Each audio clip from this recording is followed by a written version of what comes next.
Hello. What's up, guys? Um, I was just like trying to get this framing right. I'm doing this from from Nikki, our keyboard player's apartment in Silver Lake in LA, and they have this beautiful window that looks out onto the kind of late sunset and this beautiful palm here.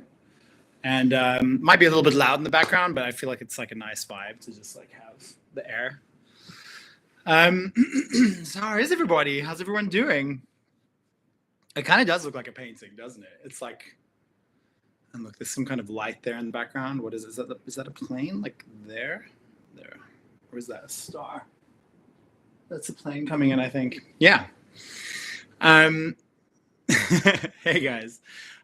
So yeah, we're you know, I guess less than 30 minutes away now from releasing our brand new single, next single of this era, I guess you could call it, which is called Pie in the Sky. And yeah, once again, you know, like I feel like I always say this about the music that we release, but it is a labor of love, you know. It's that was definitely a labor of love. This track took years to make. We started it in late. I think I wrote it in early 2020, like January, like I think within the first week of 2020. And I seem to remember that like I went for a oh, thank you, Lewis David. Appreciate it, man. Yeah, I went for like a swim, and I remember getting out of the pool, and the song just like started going around in my head, basically the chorus. And then I was walking back to our place when we were still living in Prospect Heights in Brooklyn, and just the song kind of started to develop. I sat down at our piano, and it just kind of came together really quickly, and I was just super excited. So I just went straight to the studio. And at the time, we had a studio in Bushwick in Brooklyn, and I just started working on it, and I feel like we were kind of like, at the time, I was starting to come up with a lot of songs and ideas that I feel like kind of were pulling from like the 70s rather than the 80s, which I guess is what most people associate us with, this kind of 80s sound. But yeah, so I was, you know, and then that was, yeah, and then I basically worked. Most of the song was actually finished, like the writing of the song on that first day when I went to the studio. And actually, the vocal that you're gonna hear in the finished track now is the vocal, my first vocal take from that day when I came up with the song, because it just felt so exciting and good in the moment, and the lyrics kind of came together super quickly. Yeah, I'm trying to think of what else I can talk to you guys about. Do you guys have any questions about it, or? Feel free to just like ask questions in the comments, and if I don't have anything else to talk about, I'll come back to it. I've kind of lost my voice a bit, as I'm sure you can hear. It's a bit like scratchy, so I was gonna sing something, but it's just like non-functional right now. Yeah, but you know, we also have some other news coming for you guys tomorrow, which I don't want to talk too much about now, but you'll find out. It's a lot of stuff, so we have to kind of spread it out a little bit. Oh, can I talk about the meaning behind the song title? Yeah, so it's funny because it's like pie in the sky, right? And you think of pie, obviously, but I guess the meaning of the phrase pie in the sky is something that's kind of like, you know, if you talk about you aiming for something, people sometimes ask you like, what is your kind of pie in the sky aim? You know, it's in a way the an aim that's like kind of out of reach, you know, because pie in the sky is, I don't know, it's kind of impossible in a way. So it's kind of the thing that's out of reach, and it's, you know, so the song title is kind of, and the main chorus line is, you know, because now we're so high, grew so tall, living like a pie in the sky. It's kind of like living like, you know, like you could only ever imagine, and in like an impossible way, you know. So and I feel like the kind of the meaning of the song, like the lyrics, it's always hard for me to know exactly what a song is about, because it just comes from such a kind of intuitive place. But I feel like the feeling I get from it, and the lyrics in general, it feels like it has something to do with kind of escaping the everyday world or your everyday reality, and kind of going into this kind of like dream world and this kind of imaginary world of where anything is possible. Because, you know, I feel like we can all get bogged down with sort of the reality of our everyday lives, and to think that all these amazing things are kind of out of our reach. But I think there's a way to kind of like tune that out and maybe imagine more possibilities for ourselves in some kind of way. So yeah, I feel like that's what it's about. So what elements were added over the months after the first day of recording? Well, so the first day of recording, the first day of kind of me being in the studio by myself demoing was just me kind of, it normally starts with me kind of programming drums to have like a groove to go along with, which I just do on my MIDI keyboard. And then, you know, normally laying down the bass, because to me, like the bass is kind of the foundation of everything. And I am very passionate about having good bass lines. And I felt like I already heard a good bass line, so I did that. And then gradually stacking the instruments. Like I think the next thing was the whirly. Like whirly felt like a main part, and then acoustic guitar, and just kind of creating like sort of a demo of the song. And then during that week that I had, I think Patty was in Germany at the time, if I'm not mistaken, and I was in New York, and I was in the studio, and in that week I just came up with a bunch of songs that I felt really super excited about. And so I decided to have a live band recording session with the guys in the band at our favorite studio in Brooklyn, Mission Sound, which is where we love to do kind of live band recording sessions because the room sounds so good. And we have a great relationship with Oliver Strauss, who's the owner of the studio. And I just think there's certain songs, not all of them, like some songs benefit from just kind of being pieced together, especially if it's kind of like a very straight rhythm. But certain songs really benefit from the band playing together in a room and feeling off of each other. And the batch of songs that I'd written felt like they would really benefit from the band playing together in a room and feeling off of each other. And the batch of songs that I'd written felt like they would really benefit from that approach. And so we got together, we found a couple days, and we got together. And at the time I was kind of like experimenting with this approach of basically not sending the songs to the guys in the band before we recorded them, and just literally getting into the studio, sitting around together, and essentially me teaching the song to them there in the moment and the grooves that I was imagining in my head. And we kind of together because I think sometimes if you just send somebody something and this is what it's going to be exactly, it's kind of boring. But if you kind of feel like you're discovering the sound world together, there's this feeling of excitement. And I actually learned this from Rob Kerwin, who we worked with on Hyperion. And he's worked with like U2 and PJ Harvey and Depeche Mode, and he's produced most of, I think, all of the Hozier albums. One thing he taught me was that it's really important to kind of try and capture the moment where a band or an artist or the person that's recording feels excited, like the moment of the kind of eureka moment that they have in the kind of, in the creative process, essentially. And like, apparently U2, when they were recording, they would literally be recording everything. And so when The Edge or someone would literally come up with the guitar part, they were actually recording the first time that he played it. And I think that in some way, the thought is that the excitement of discovery is translated through the recording, basically. So we did that, we did it with the band, and and it just came together really well. Unfortunately, Ross was sick with really, really early COVID, I think, at that time.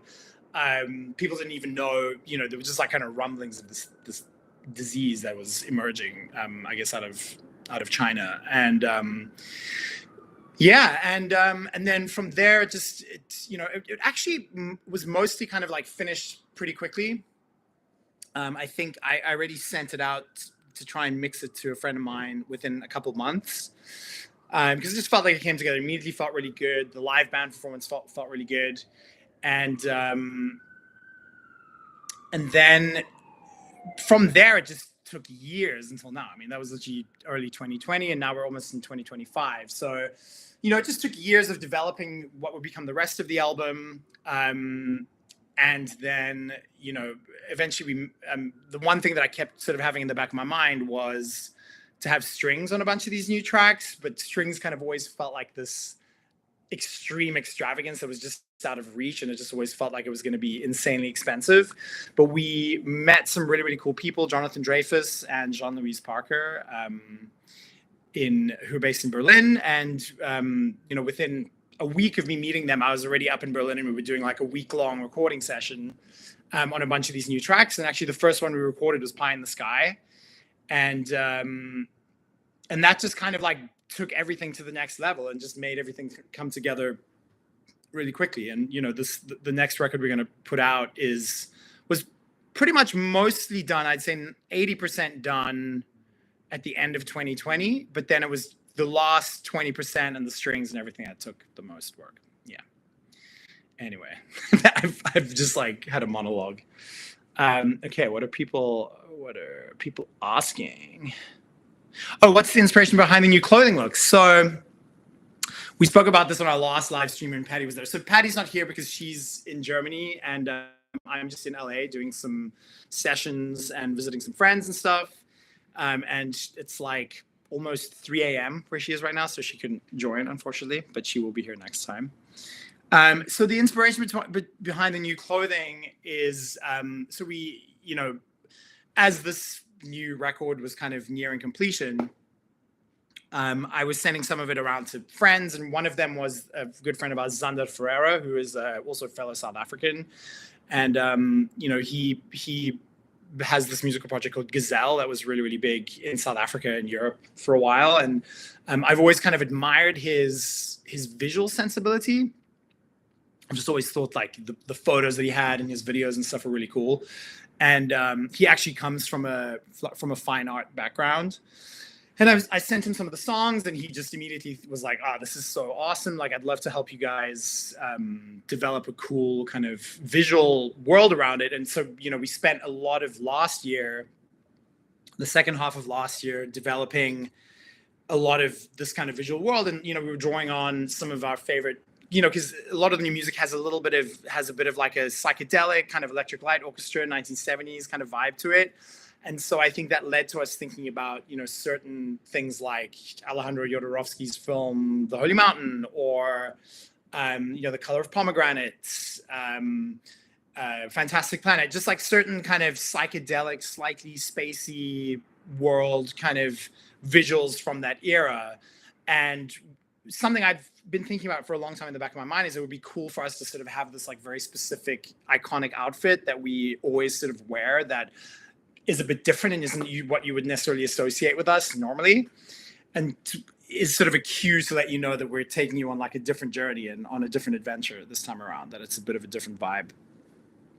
And also it was just kind of, it's makes it really easy. Like if I'm going to do a live stream or a show, I don't have to think about like, what am I going to wear? It's just like, this is it. This is the outfit, and, the hats, like these hats were made by a really great milliner in Cape Town called, I don't know if you can see that, Crystal Birch.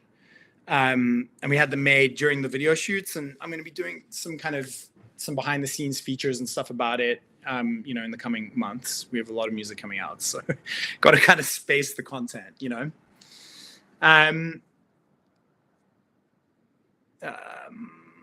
we're having a long track like on every album. Yes, on the upcoming album there is a 8-minute track. There's an 8-minute track. Just not saying too much. You'll find out more soon. What brought you to the instrumentals and melody? Well, for this song, Pie in the Sky, I mean, I was really in the back of my mind. I think I was really drawing on that kind of, in my mind, kind of like 1970s, almost slightly yacht rock, but not quite yacht rock, more sort of like electric light orchestra, maybe, Bowie's album, Young Americans, or Ziggy Stardust as well, is a world I was definitely drawing on. Like we have a bunch of guitar on this, like this song actually has the first ever guitar solo in a St. Lucia song, which I performed, even though I'm not like the greatest guitarist. And I just was drawing on that kind of world of having this base of kind of that just really feels like a band playing together and grooving together and just kind of looking at each other and getting cues from each other. And then having a kind of very sort of vast backdrop behind that. And, that's kind of what the strings do and the backing vocals. And then there's like a slide guitar thing as well. But then it still has, these big kind of polyphonic synth chords, so it's not like a complete departure from St. Lucia. And, for those of you that know our back catalog, I'm sure you'll recognize that the beat is not a million miles from, the drum beat is not a million miles from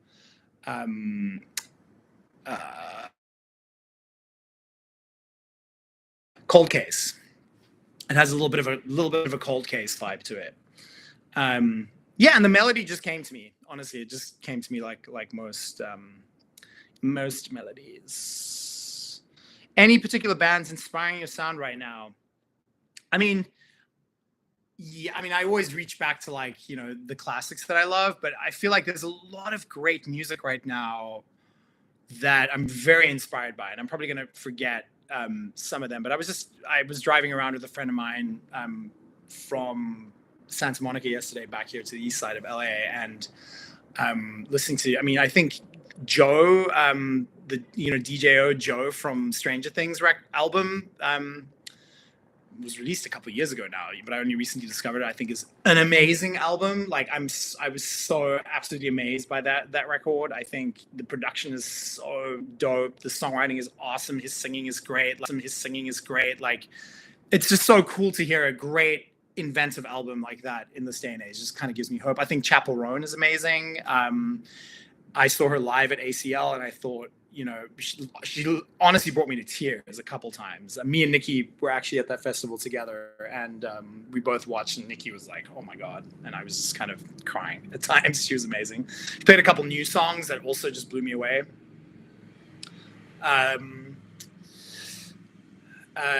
McGee, obviously, everyone's talking about McGee, but I sort of discovered McGee back in February of this year, I think February or March.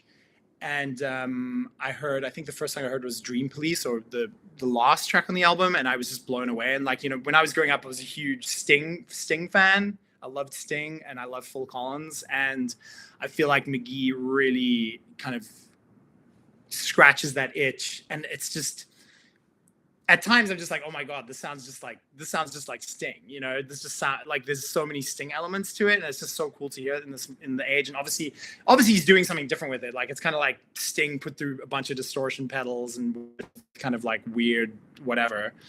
So McGee's fucking awesome. I love McGee. Great mood, everything. There's a band called La Lome from LA. They're kind of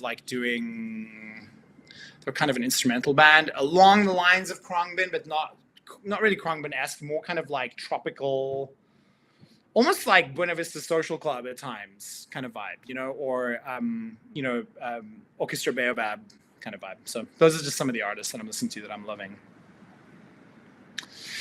I'm going to try to get through all these. Any particular bands inspiring you right now? I'm sorry I left your set early to see the Chili Peppers at Lolla 2016. So am I. I'm sure the Chili Peppers are great, though. What can we expect of the new music video? I can't wait to see it. Well, I don't want to say too much, but, we really went out of our way on this record to kind of really level up the visuals that we're doing. And a huge part of that involved us just taking it on ourselves, and learning about filmmaking. And, if you'd spoken to me a year ago, I knew maybe 10% of what I know now. And we just had to go and learn about it. And, we just did all these videos ourselves, basically, with our friend Zander Ferreira, who's creative directing this record and was cinematographer and photographer. And, and my mom was basically producing, and my mom and dad were helping us with catering, and my dad was assisting, and we had another assistant and assistant director called Shaheen Sado in South Africa. And, we just went on this epic road trip through the country and had these very specific visual ideas that, and this video specifically was shot in a quarry, like a brick quarry, in a brick factory just outside of Cape Town. And we just shot it all in the morning, and it has dancers in it. I think it's our first time doing a video with dancers, with us in it with dancers. Obviously, the video for Touch was a dancing video, but and we just kind of wanted to take people to a kind of different kind of world, a world that feels a bit surreal, but has a kind of poetry to it and a grandness to it in some kind of way, and feels like it elevates the music and is an extension of it, you know. So yeah, I'm honestly very proud of what we managed to achieve with all this, you know, and it's a lot. Like, I'm basically, for the last 6 months, I've not really I've worked on music maybe like 3 or 4 days in the last 6 months, and most of it's just been preparing for the shoot, like organizing stuff, editing photos, editing social media content, doing all this stuff. And while, you know, I don't necessarily want to do that my whole life, and it's not, my ambition is not to necessarily be a filmmaker, like, actually that's like what I do. I want to make music. It's been cool to learn, and I think we've managed to achieve a lot. Planning to have another collab soon. We have a couple collabs on our new records that will be announced soon. Yes, the strings on a few of the latest releases are stunning. Thank you very much. We have a couple collabs on our new records that will be announced soon. Yes, the strings on a few of the latest releases are stunning. Thank you very much. I'm also very proud of them. I think there's just a lot of cool new stuff in our music that wasn't there before, and I'm very excited for you guys to hear it. Maybe it's too soon to ask. Dragoon in a box asks, maybe it's too soon to ask, but there will be a vinyl for this new album. It would be cool, a clear vinyl with red splatter or white splatter. Just you wait and see. Sammy Jimenez, can you describe this new era with 1 or 2 words only? Well, I would kind of use this word to describe all of our eras, but I think this one's particularly epic. It's very epic, but in a different way to the previous epicness, and vast. I don't know. There's just a lot. It's hard. It's honest. That's almost impossible. I love how your music gets to another high level after pandemic utopia. Thank you. Thank you for saying that. That's very nice of you. Lily Cohen, it's very Steve Zissou-esque. I guess. Jeff Shirley music, epic, thanks. Lewis David, 8-minute track is wild, and I'm here for it. Yeah, it's it wasn't originally meant to be. So it's the 8-minute track is called Going to Space, and I wrote it. I don't want to talk too much about it because we're talking about Pie in the Sky now more, but that track I originally wrote it. It was like 3 minutes, but then at some point I was like, I can't have a song called Going to Space that doesn't go to space, and then I wrote like the rest of it. Now it's 8 minutes. Yep, Yellow for the win. If any of you guys don't know Electric Light Orchestra, they're an amazing band from the 70s and 80s, partially in the 80s. And Jeff Lynne, who was the main artist behind ELO, Electric Light Orchestra, went on to produce a lot of Tom Petty's records. He was part of the Traveling Wilburys. He just did a lot of great production. Also, George Harrison, I think he produced a bunch of George Harrison tracks. Bunch of stuff. He's amazing. Bowie mentioned, yeah. Bowie, Dave Bowie's one of my absolute favorites, of course. And then AJ and backing vocals and Falling Asleep was a pretty nice surprise. Yeah, they're actually singing backing vocals on Pie in the Sky too. Oh, yeah, so there's a couple kind of somewhat secret guests on the song. So Ali and AJ are singing backing vocals. They're singing part of the kind of background vocal chorus. And then Mark Foster from Foster the People is playing Tubular Bells on the track because I originally just had like a sample Tubular Bell. I don't personally own Tubular Bells. I would like to one day, but me and Mark have done some writing together, and I remembered that he had Tubular Bells in his studio, so I just hit him up and I was like, hey dude, could you do some Tubular Bells for me? And he agreed, and he did it. And so the Tubular Bells you hear that are, you know, somewhat in the distance, but you hear them on the downbeats in the chorus. Dun! Those are Mark Foster. Hello from Russia. Hey man. Come to Brazil? Yes, we would love to come to Brazil. Alan, of course. Question for the masses. What is the inspiration for the outfits? I actually just went through this. I won't talk too much about it again. But yeah, it's basically this kind of surreal world. Maybe it's, I don't know. I definitely think it comes from, obviously, from the world, slightly in the world of Devo, from, you know, Team Zissou, from Clockwork Orange, from Magritte, you know, Rene Magritte, like he had this kind of hat, but these are not like proper kind of top hats or what do you call it? Fedoras. They're actually, it's called a brimless something. I don't know. It's something different. It's almost like a fez, or like a, when we're somewhere hot, like when we played ACL, it was so hot, and I just refer to it as my tagine, because we were just like cooking my brain in this hat. How has this now inspired you in a different way for the future? Yeah, I mean, we're just always on a journey, you know. I think I have so many inspirations. The guys in the band have so many inspirations and different things, that I think we're always going to be doing something different, you know. And of course, kind of what one associates the original St. Lucia sound with, that we had on Win the Night and Matter, maybe, it's definitely not gone. I mean, I think we revisited it in a lot of ways in Utopia, and I think it will also be revisited in the future. You know, like kind of dance pop, 80s-y. I don't know, I just think we're living in this time where like we have so much great music behind us, and I'm inspired by so much of it. And I think, why not incorporate it? You know, not that it's a conscious decision. It's just like, I just put out kind of what feels correct in the moment, and it's not necessarily premeditated in any way. Like, I sometimes think, oh, it'd be cool to make like an album like this, but it very seldom ends up that that's what we end up doing. It's just kind of comes from somewhere else. Jeff Lynne helped Roy Orbison's come back in the 80s. Legend. Yeah, exactly. So like, just, I feel like a lot of the old legends went to Jeff Lynne to kind of revive their careers in a way. Like, he just had he just had like the stamp at that time, that just, you know, just bringing classic rock kind of back into that time.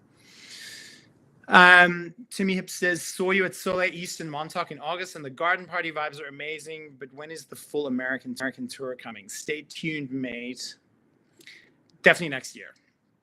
We're actually working on it at the moment. We just want to make sure that we can tour in the way that we want to, where it doesn't feel like a step down and it feels like an epic St. Lucia show, you know, and that just takes a lot of planning, a lot of time, a lot of consideration in a lot of different ways. Louis David says, sweet, I love A&A, Ali and AJ. Is that who you're talking about, Louis? Okay, Barbara Irwin, youth, love the hats. Thank you, Barbara. Not everyone loves the hats, but there's something cool about that, about doing something that not everyone loves. That's a bit kind of like, maybe rubs some people the wrong way, you know? I mean, we're not going to be wearing hats forever. It's just like this album, or maybe we will, I don't know, but it's just like kind of this album has a different vibe to it, and we wanted to create a magical world that feels unrecognizable from the past, maybe. Yes, finding foster people and St. Lucia joining forces in any capacity is what the world needs. Yes, I mean, I would love to do more with Mark, you know, but Mark, I think, really has, similar to me in a way, I think Mark really knows what he wants to do and doesn't necessarily need that much involvement from other people, you know, like, that's my kind of unfortunate affliction in a way. Like, I have a million ideas. Like, I would never really need to get in a room with other people. But I like to do it to get new inspiration and just to get other things, you know. Like, I'm also very fortunate to have a great band around me. We have to go in a couple minutes, guys, so in a couple minutes it's going to automatically switch to the video. So just, you know, when it kind of does the thing at 6 p.m. Pacific time, 9 p.m. Eastern time, just stick around and it's going to automatically go to the countdown for Pie in the Sky. Yep, it would be great to see you on a festival here in Mexico soon. I would love that too. Thanks for making me happy listening to your music. My pleasure. We will have a music video with the whole band together. Yes, we just filmed a bunch, not for this song, but soon. Loved seeing you dance last week, Derek. Oh, Derek, what's up, dude? A couple of minutes in the video. Can't wait to see it. Come to Onya Buffalo when you tour the US. Yes, Ali and AJ. Cool. All right. Well, it's going to switch soon. But guys, thank you so much for tuning in. This has been a lot of fun. I evidently love talking about myself and the music, or actually not necessarily. I always get a bit nervous before I have to do this, but this was fun. Thank you for being kind. Thank you for listening. Thank you for staying tuned into our experiment, our music experiment, and our whole musical world. Your music is amazing, bro. When I listened to Dancing on Glass song from that time, I listened to all your songs. Thanks, dude. Yeah, it's my pleasure, guys. And yeah, I'm sure we're going to be doing some more of these heading into the future, but this was fun. Yeah, I hope you guys like the new music that's coming and like the video. And yeah, feel free to comment while the video is playing, and I will reply in the window. My pleasure.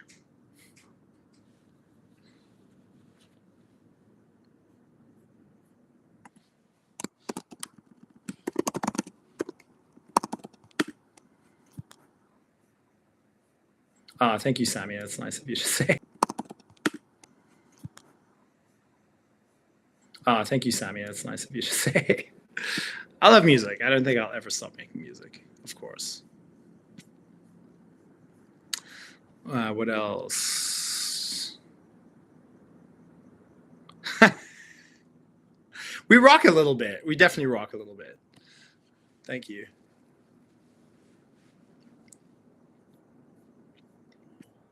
All right, I guess here we go. All right, guys. Thank you so much.